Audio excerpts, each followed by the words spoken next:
ஒரு 3 கடமைகள். ஏனென்றால் கர்த்தர் நம்மையும் நம் பிள்ளைகளை ஆசீர்வதிக்கிறார்.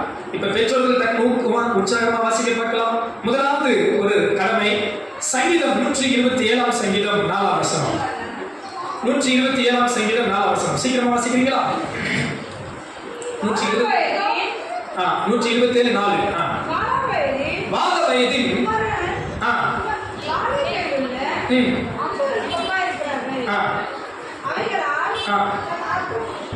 127 4 தான் கரெக்டா? இதோ பிள்ளைகள் கர்த்தரால் வரும் சுதந்திரம். கரம் ஏற்று ஆமென் சொல்லுங்க. அல்லேலூயா. கொஞ்சம் கவனம் சிதறக்கூடாது. 10 நிமிஷத்துல சீக்கிரமா முடிச்சிடுறேன். பெற்றோர்களே, முதலாவது உங்களுக்கு எனக்கு தேவன் கொடுக்கிற கடமைகள், பிள்ளைகளை கர்த்தருக்காக வளர்க்க வேண்டும். வேதம் சொல்லுகிறது பிள்ளைகள் கர்த்தரால் வரும் சுதந்திரம். பிள்ளைகளை தந்தது தேவனே, மறந்துடக்கூடாது. இந்த முழு உலகத்துல முதல் மனுஷியை படைத்தது தேவன். மனிதனுக்குள்ளே அந்த ஜீவனை தந்து அவருக்கு மூலமாய் ஒரு சந்ததி உண்டாகிற பலனையும் வித்தையும் கொடுத்தது தேவனே. அப்படியானால் பிள்ளைகள் கர்த்தர் தந்த ஈவு.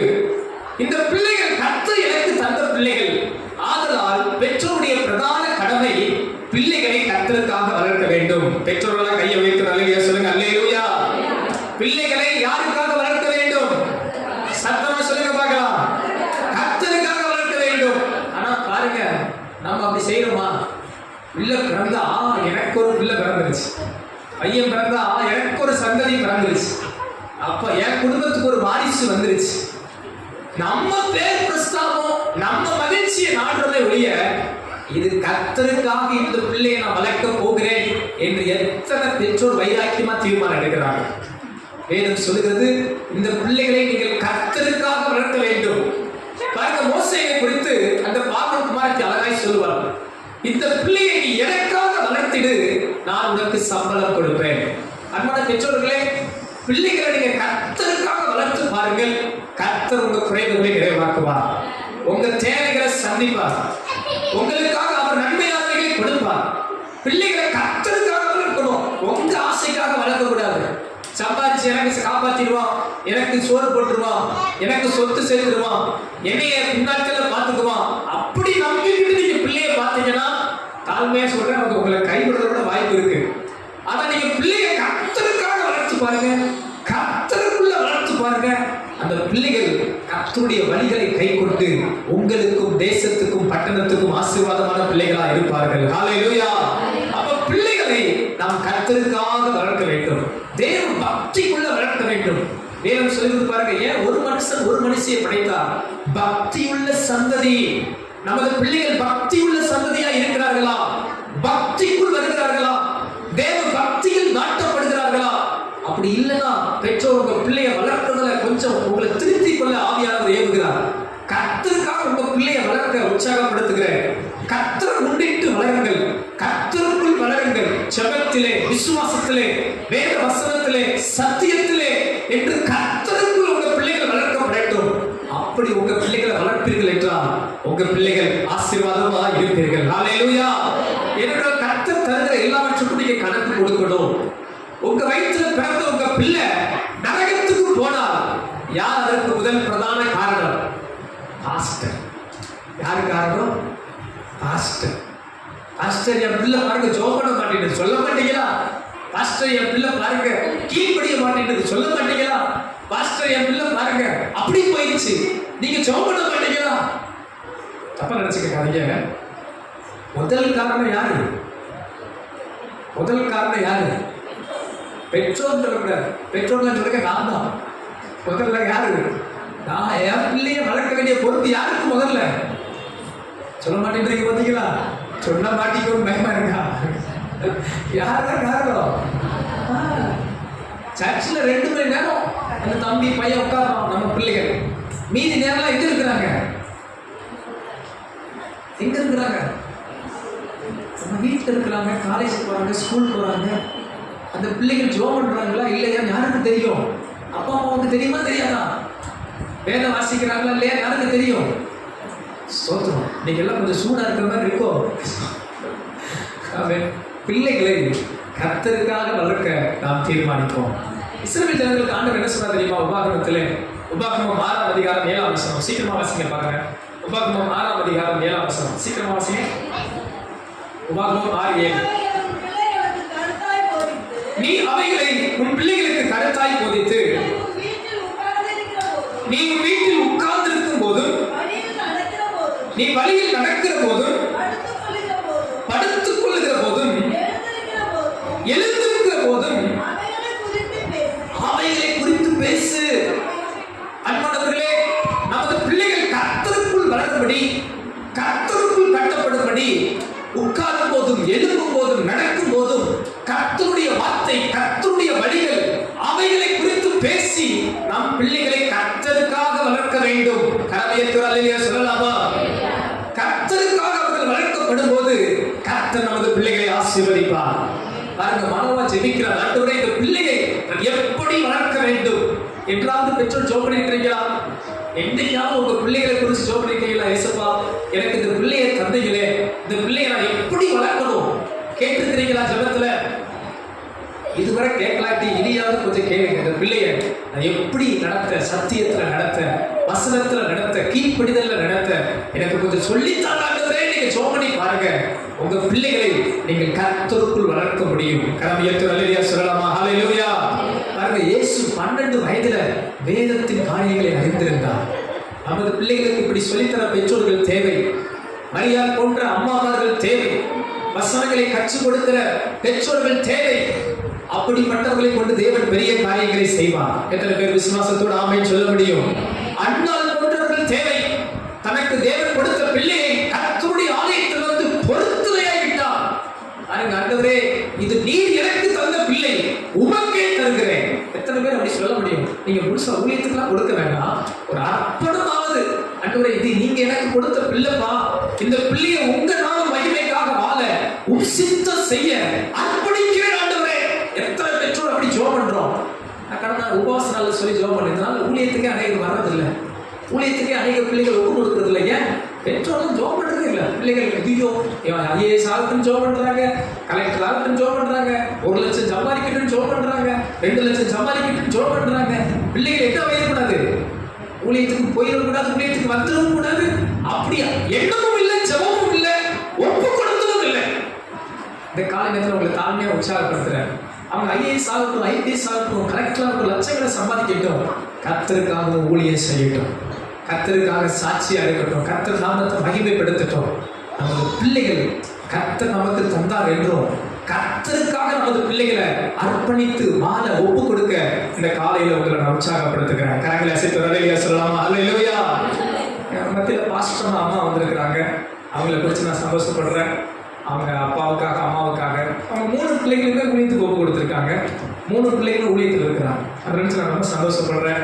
ஆண்டவருக்கு அந்த மகிமை தர்றேன். மூத்த பொண்ணு மிஸ்டரியா ஊழியம் செய்கிறாங்க, இளைய பொண்ணு 2வது பாஸ்டர்மா அவங்களும் ஊழியத்தில் இருக்கிறாங்க, 3வது பையனும் பாஸ்டராக ஊழியம் செய்கிறாங்க. படிக்காமல் இல்லை, பணம் சம்பாதிக்காமலாம் இல்லை, பல சம்பாதிக்கணும்னா சம்பாதிக்கலாம், உலகத்தில் வாழணும்னா வாழலாம்.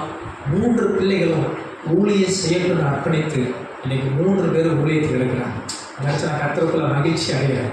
ஏன் நம்ம பிள்ளைகளை என்னைக்காவது உங்கள் பிள்ளைகளை ஊழியத்துக்கு ஒப்பு கொடுத்துருக்கிறீங்களா? என்னைக்காவது ஊழியத்துக்கு அர்ப்பணிச்சிருக்கிறீங்களா? என் பிள்ளை ஒரு ஊழியக்கார பையனா வரட்டுமே, என் பொண்ணு ஒரு ஊழியக்கார பொண்ணா வரட்டுமேன்ற ஒரு வாஞ்ச வயனாக்கி இருக்கா? ஆமென். இப்படி ஒரு ஜெபம் பண்ணுங்களேன். கர்த்தர் நம்ம பிள்ளைகளையும் தொட்டு இந்த தேசத்துக்கு ஆசீர்வாதமாய் பயன்படுத்தலாம். பாருங்க, எரேமியாவை பாருங்க, வேதம் சொல்றது பார்த்தீங்களா? தாயின் கருவில் தெரிந்து கொண்டார், தேசத்துக்கு தீர்க்கதரிசியாக வைக்கிறார். ஏன் நம்ம பிள்ளைகளை தேசத்துக்கு ஒரு தீர்க்கதரிசியாய், தேசத்துக்கு ஆசீர்வாதமான ஊழியனாய் மாற்ற முடியாதா? எத்தனை பேர் வாஞ்சிக்கிறீங்க? கர்த்தர் நமது பிள்ளைகளை உயர்த்த வல்லவனா இருக்கிறார். ஒப்பு கொடுத்து பாருங்க. எனக்கு தேவன் கொடுத்த பிள்ளை நான் கர்த்தருக்காக வளர்ப்பேன் என்று தீர்மானம் பண்ணுங்க. கர்த்தர் நிச்சயமாய் உங்களை ஆசீர்வதிப்பார். கரங்களை சேர்த்து அல்லேலூயா சொல்லலாமா? அல்லேலூயா. சரி, 2வது ஒரு காரியம் சீக்கிரமா வாசிக்கலாம். நீதிமொழிகள் 22ஆம் அதிகாரம் 6ஆம் வசனம். நீதிமொழிகள் 22ஆம் அதிகாரம் 6ஆம் வசனம். பிள்ளையானவனை நடத்த வேண்டிய வழியிலே நடத்து, அவர் முதிர் வயதிலும் அதை விடாதிருப்பார். அன்பானவர்களே, பிள்ளையானவர்களை நடத்த வேண்டிய வழியிலே நடத்து என்று வேதம் சொல்கிறது. அப்ப பெற்றோருக்கு 2வது கட்டளை என்ன, கடமை என்ன? பிள்ளைகளை கட்டுப்பாடோடு வளர்க்க வேண்டும். ஸ்தோத்திரம். பிள்ளையானவரை நடத்த வேண்டிய வழியில் நடத்தணும். இஷ்டத்துக்கு நடக்க விடக்கூடாது, இஷ்டத்துக்கு வாழ விடக்கூடாது. இஷ்டம் போல இருக்கட்டும் பெற்றோர் விட்டீங்கன்னா அது டேஞ்சர். வேதம் சொல்லுகிறது, தன் இஷ்டத்துக்கு விடப்பட்ட பிள்ளை தாய்க்கு வெட்கத்தை உண்டாக்குவாளாம். தன் இஷ்டத்துக்கு உங்க பிள்ளைகளை வளர விட்டீங்கன்னா தகப்பன்மார்கள் தாய்மார்களுக்கு தாழ்மையா அந்த அறிவுரையை சொல்றேன். பின்னால நம்ம பிள்ளைகள் நமக்கு கொஞ்சம் வேதனைப்படுத்தி விடுவார்கள். கொஞ்சம் அவங்களை கட்டுப்பாடோடு நடக்க வேண்டிய வழியை அவர்களுக்கு போதித்து நடத்த வேண்டும். இஷ்டம் போல அவங்க பிள்ளைகளை விடக்கூடாது. அவங்க ஆசைப்படதான் செய்வாங்க. அவங்க ஊர் சுத்தம் தான் விரும்புவாங்க. அவங்க உலக சுத்தம் தான் ஆசைப்படுவாங்க. அவங்களுக்கு உலக ஆசைகள் விருப்பமா இருக்கும். அவங்களுக்கு அது புரியாது. இப்ப அவங்க செல்போன்ல மணிக்கணக்கா பார்க்க தான் செய்வாங்க. இப்ப அவங்க இன்ஸ்டா, பேஸ்புக், யூடியூப்ல நேரம் செலவிட தான் பார்ப்பாங்க. அவங்களுக்கு அது பின்னால டேஞ்சர் புரியாது. ஆனா நம்ம தான் கட்டுப்பாடோட அவங்களை நடத்தணும். கொஞ்சம் கண்ட்ரோல் பண்ணி நடத்தணும். குறிப்பிட்ட நேரம் தான் டிவி, குறிப்பிட்ட நேரம் தான் செல்லு, இந்த நேரத்துக்கு எழுப்பணும், இந்த நேரத்துக்கு படிக்க போகணும், இந்த நேரத்துக்கு தூங்க வந்துடணும் என்ற கட்டுப்பாடு நம்ம வீட்டில் இருக்கணும். ஆமென் சொல்லுங்க பார்க்கலாம். அல்லேலூயா.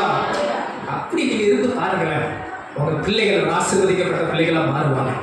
பாருங்க, உடைக்கப்படாத எந்த ஒரு கல்லும் சிற்பமா மாறாது. செதுக்கப்படலைன்னா அது சிற்பமா வராது. உடைக்காமல் உருவாக்க முடியாது. இஷ்டம் போல இருக்க விட்டா அதுக்கு உருவம் வராது. இஷ்டம் போல இருக்கிறவர்கள் ஆசீர்வாதமா இருக்க முடியாது. வேதத்துல பல சம்பவங்கள் உண்டு. யாக்கோபின் மகள் தீனா பாருங்க, அந்த சீகர் பட்டணத்துக்கு சுத்தி பார்க்க போனாலாம். சம்பவம் தெரியுமா? எத்தனை மனிதர்கள் அன்றைக்கு மறித்து போனார்கள். யார் காரணம்? பல விதம் சொல்லலாம். அன்றைக்கு அந்த தீனா ஊர் சுத்த போனால் சேதம் மிகுதியாக இருந்தது. அன்பானவர்களே, ஏலியின் குமாரனை ஏலி கட்டுப்படுத்தவில்லை. வேதம் சொல்லுகிறது பாருங்கள். 1 சாமுவேல் 3ஆம் அதிகாரம் 13ஆம் வசனம் பாருங்க. சீக்கிரம் வாசிங்க. 1 சாமுவேல் 3ஆம் அதிகாரம் 13ஆம் வசனம் பாருங்க. சீக்கிரமா 3:13 கரெக்டா வாசிங்க. 1 சாமுவேல் 3:13 வாசிங்க. 3:13 1 சாமுவேல் 3:13. அவன் குமாரர் தங்கள் மேல் சாபத்தை வரப்பண்ணுகிறதை அவன் அறிந்திருந்தும் அவர்களை அடக்காமல் போன பாவத்தின் நிமித்தம்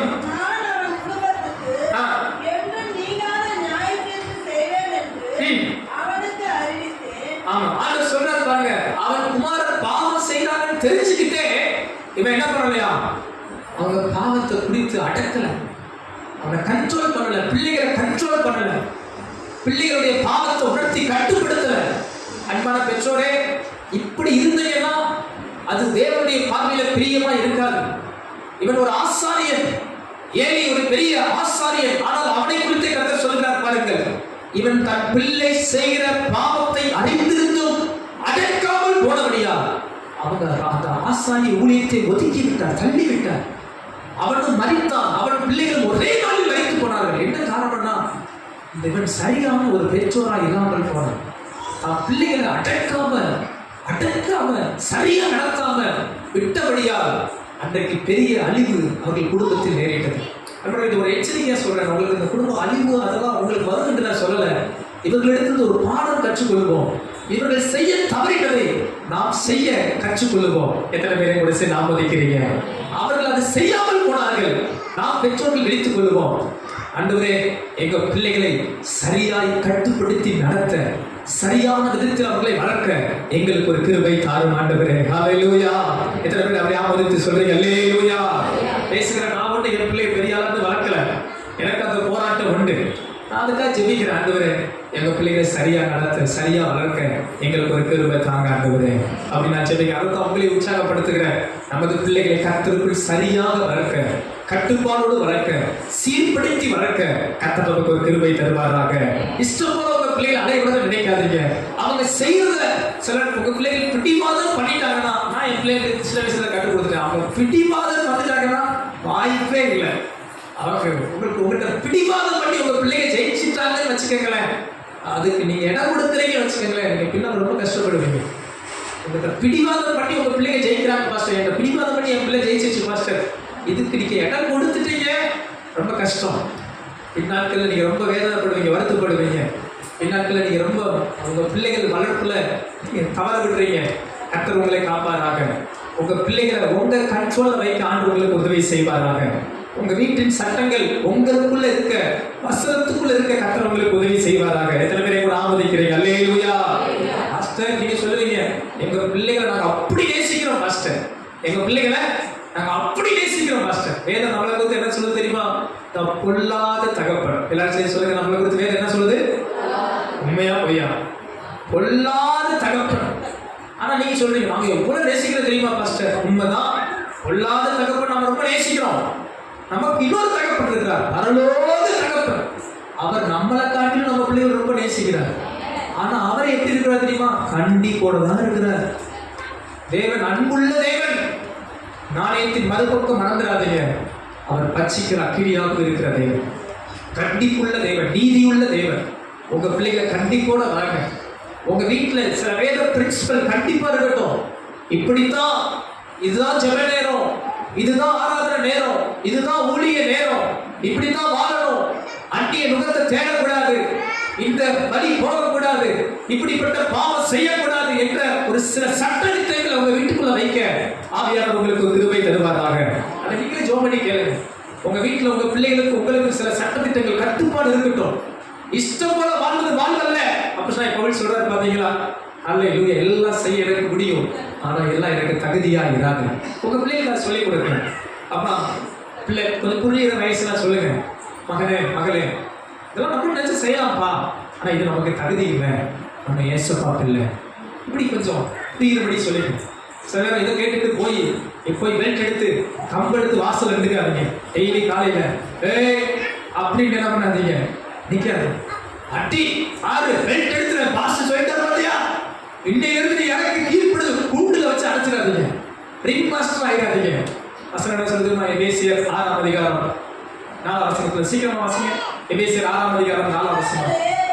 பெற்றோர்களே, பிதாக்களே, வாசிங்க. பிதாக்களே, நீங்களும்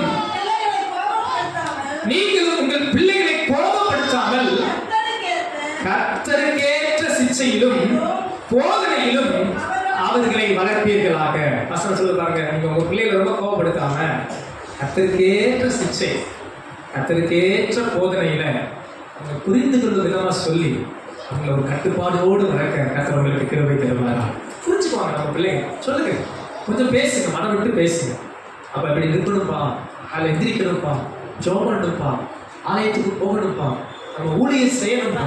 நீங்க அப்படி செஞ்சு பாருங்க, கர்த்தர் ஆண்டவர் விரும்புகிற பிள்ளைகளால் நமது பிள்ளைகளை கர்த்தர் மாற்றுவார். ஹல்லேலூயா. கடைசி ஒரு காரியம், பெற்றோரின் கடமைகள். 2 தீமோத்தேயு 1:5. 2 தீமோத்தேயு 1:5. சீக்கிரமா வாசிக்கலாமா? அந்த விசுவாசம் முந்தி உன் பாட்டியாகிய லோயிசாளுக்குள்ளும் உன் தாயாகிய ஐனிகேலுக்குள்ளும் நிலைத்திருந்தது, அது உனக்குள்ளும் நிலைத்திருக்கிறது என்று நிச்சயித்திருக்கிறேன். கடமையை அல்லேலூயா சொல்லலாமா? அல்லேலூயா. கடைசியாக பெற்றோருக்கான கடமை என்ன? பிள்ளைகளுக்கு முன்மாதிரியாக இருங்கள். கடமையை சொல்லலாமா? அல்லேலூயா. இந்த தீமோத்தேயுக்குள்ள இந்த விசுவாசம் முந்தி யாருக்கு இருந்ததா?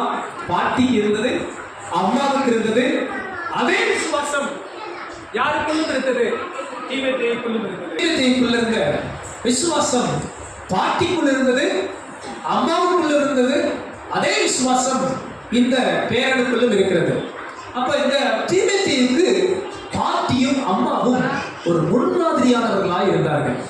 அன்பானவர்களே, இதுதான் ரொம்ப முக்கியமான ஒரு கடமை.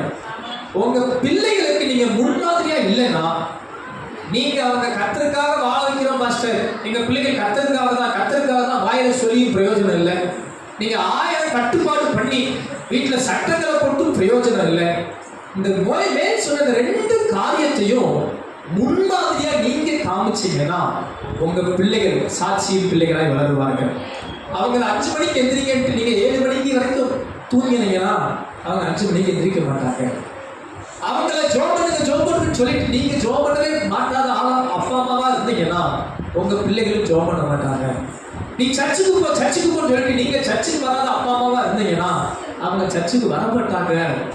அவங்கள ஊழியத்துக்கு போன்னு சொல்லிட்டு நீங்க ஊழியத்துக்கு வரலன்னா அவங்க வர மாட்டாங்க.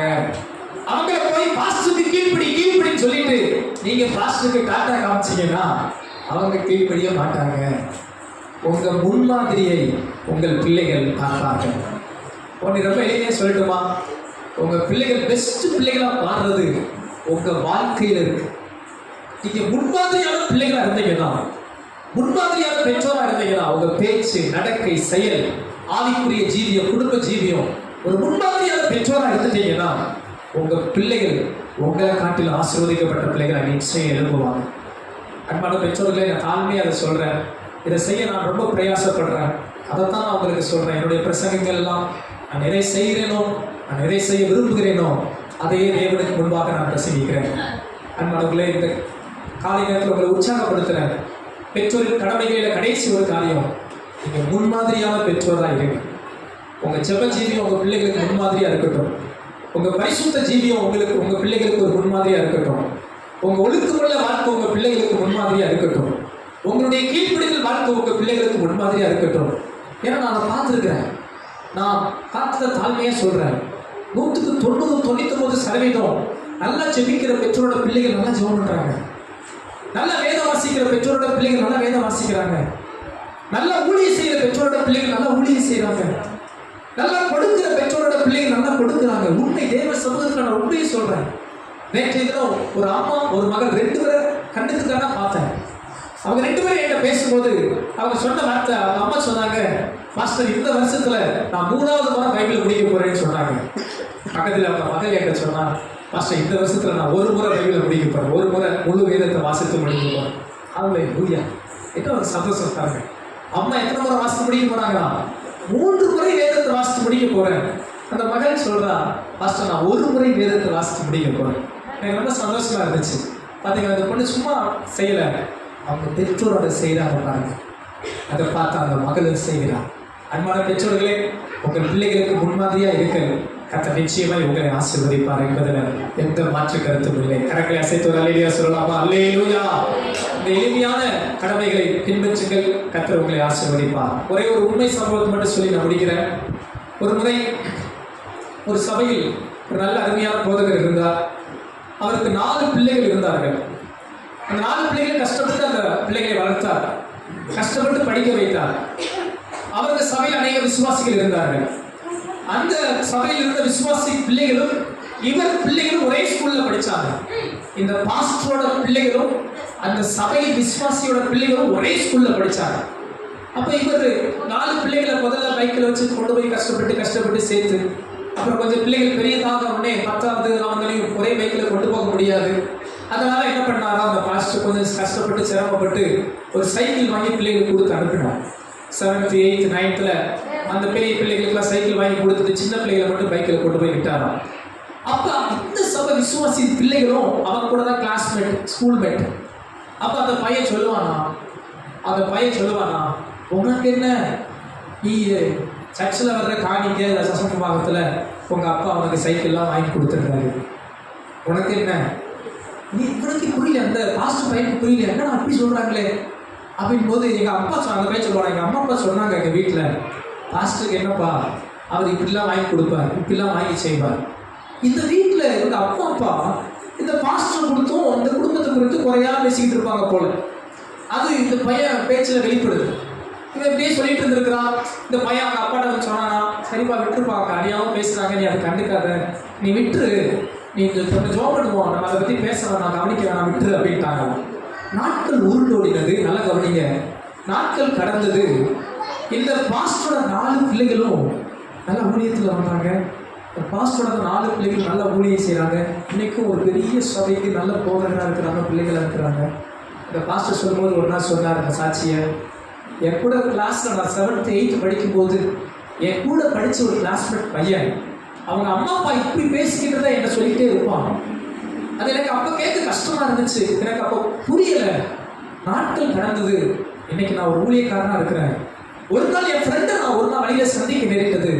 நான் பார்த்த போது சபைக்கு வந்த குடும்பம் ஒரு நாள்ல, ஆலயத்தை ஆண்டவர் அறிஞ்ச குடும்பம் ஒரு நாள்ல, ஆனால் அவங்க பெற்றோர் அவனுக்கு தவறானதை சொல்லி பேசி தவறான காரியங்களே அவனுக்குள்ள திணிச்சதுனால இன்னைக்கு அவன் ஒரு மோசமான குடிகாரனா இருக்கிறான். நான் ரோட்ல முகமுகமா என் ஃப்ரெண்டை சந்திக்க நேரிட்டது. ஒரு நாள் அவன் என்னை குறித்து இப்படி சொன்னான், இப்படி பேசினான். இன்னைக்கு பாருங்க, அவன் ஒரு மோசமான குடிகாரனா, பொல்லாத பாவமான வழியில இருக்கிறான். ஆனா ஆண்டவருடைய கிருபையால இன்னைக்கு நான் ஊழியத்தில் இருக்கிறேன். நண்பர்களுடைய சம்பந்தம் நீங்க எப்படி புரிஞ்சுக்கிறீங்கன்னு தெரியல. நான் சொல்ல வந்த நோக்கம் என்ன தெரியுமா? இந்த பிள்ளைகளுக்கு ஒரு பெற்றோர் இருந்தார், அந்த பிள்ளைகளுக்கு ஒரு பெற்றோர் இருந்தார். இந்த பெற்றோர் என்ன சொல்லி வளர்த்தார்?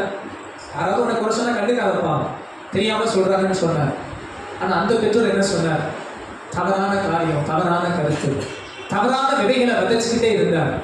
அந்த விதை இந்த பிள்ளைகள் வளரும் போது வெளிப்படுகிறது, அந்த சுவாபம் வெளிப்படுகிறது. அன்பான பெற்றோர்களே, உங்க பிள்ளைகளுக்கு எதை விதைக்க விரும்புறீங்க? எதை கற்றுக் கொடுக்க விரும்புறீங்க? எப்படிப்பட்ட பிள்ளைகளா வளர்க்க விரும்புறீங்க? உங்க பிள்ளைகளை குறித்து ஒரு ஆசை இருக்கா? அடுத்த 5 வருஷம் 10 வருஷத்துல என் பிள்ளைகள்லாம் வரணும், கர்த்தருக்காக எழுப்பணும், ஊழியம் செய்யணும், சாட்சியா இருக்கணும், மகிமையா வாழணும் என்ற விருப்பம் இருக்கா? அப்படிப்பட்ட விருப்பத்தோடு இருந்து ஜெபம் பண்ணுங்க. கர்த்தர் நிச்சயமாய் நம்மையும் நம் பிள்ளைகளையும் ஆசீர்வதிக்கவே ஆசீர்வதிப்பார். பிள்ளைகளே, இந்த வார்த்தைகளை மறந்துடாதீங்க. இந்த வசனங்களை வாழ்நாளெல்லாம் உங்க இதய பலகையை எழுதி வைத்துக் கொள்ளுங்கள். இந்த 3 கடமையை எப்போதும் செய்யுங்க. பெற்றோருக்கு கீழ்ப்படியுங்கள், பெற்றோரை கனம் பண்ணுங்கள். நீங்க நலமா இருக்கும்போது பெற்றோருக்கு நன்மை செய்யுங்க. நலமா இருக்கும்போது மட்டும் இல்லை, இப்பெல்லாம் இப்பவே நீங்க செய்யலாம். நல்ல வாலிப பிள்ளைகளாம் உங்க அம்மா அப்பாவுக்கு சமைக்க ஹெல்ப் பண்ணலாம், எந்த விதத்திலாவது உதவியா இருக்கலாம். எப்படி உங்க அப்பா அப்பாவுக்கு ஆறுதலா இருக்க முடியுமோ அப்படி செய்ய பழகுங்கள். பெற்றோர்கள் சொன்னபடி கர்த்தருக்காக உங்க பிள்ளைகளை வளருங்கள். கர்த்தர் தந்த பிள்ளை என்பதை மறந்துடாதீங்க. கட்டுப்பாடு வளருங்கள். கண்டிப்பா இருங்க, தப்பு இல்லை, கண்டிப்பா இருங்க. சில சட்டத்திட்டங்களை உங்க வீட்டுல தீர்மானிச்சு வைங்க. இப்படித்தான் நம்ம வீடு என்று சொல்லிக் கொடுத்து வளருங்கள். 3வது, ரொம்ப மிக முக்கியமானது, நீங்க முன்மாதிரியா இருங்க. குறிப்பா தகப்பன்மார்களுக்கு தாழ்மையா சொல்றேன், அப்பாக்கள் ரொம்ப முன்மாதிரியா இருக்கணும். உங்க பிள்ளைங்க நல்லா ஜெபிக்கணுமா, உங்க பிள்ளைங்க நல்லா இருக்கணுமா, தகப்பன்மார்களே நீங்க தான் ரொம்ப முன்மாதிரியா இருக்கணும். தாய் அக்காக இப்ப பரவாயில்ல நம்ம தப்பிச்சுட்டு நினைக்காதீங்க, 2 பேரும் ரொம்ப முன்மாதிரியா இருக்கணும். அந்த தகப்பன்மார்கள் ஏன் சொல்றேன்னா, இன்னைக்கு ஏன் பசங்கள்லாம் சர்ச்சுக்கு வரதில்லை, இன்னைக்கு ஏன் பசங்கள்லாம் ஊழியத்துக்கு வரதில்லை? அப்பா அப்படி சர்ச்சுக்கு வரல, அப்பா ஊழியத்துக்கு வரல, அதனால அவங்களுக்குள்ள அந்த எண்ணங்கள்லாம் வருது. அப்பா அம்மார்கள் ரொம்ப விழிப்போடு இருக்க, கர்த்தர் உங்களை ஆசீர்வதிப்பார்.